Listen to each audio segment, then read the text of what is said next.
जदि खुलिया मिले आई लागत तोहरोई जतिया घटाई तोरे जदि खुलिया मिले आई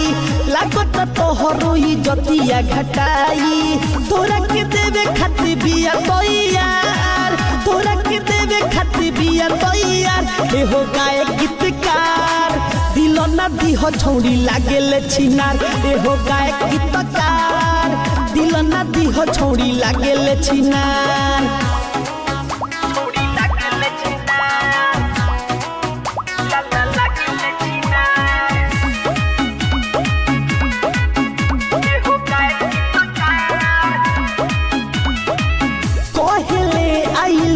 मिथले सजी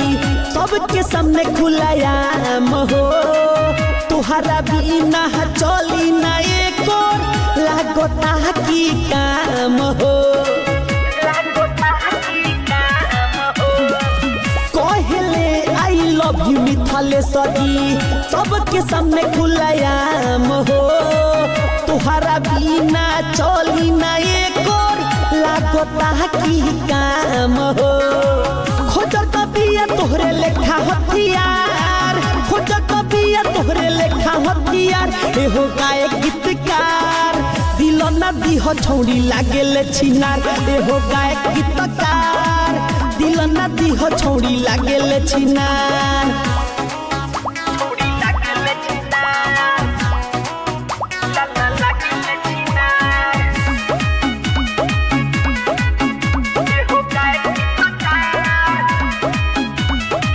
लागे कहियो खाले न खाना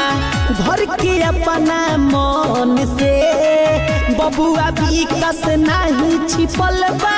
नीलुआ स्टाराइटर से लागे कहियो खाले न खाना घर के अपना मन से बबुआ भी कस नहीं छिपल बा नीलुआ स्टाराइटर से बात को हमारा तू करी हो विचार बात को हमारा तू करी हो विचार एहो मिथलेश गीतकार दिल ना दिह छौड़ी लागेले छिनार एहो राकेश गायकार दिल ना दिह छौड़ी लागेले छिनार बुझल। सरस्वती रिकॉर्डिंग स्टूडियो ब्रह्मा मोड़ गोपालगंज।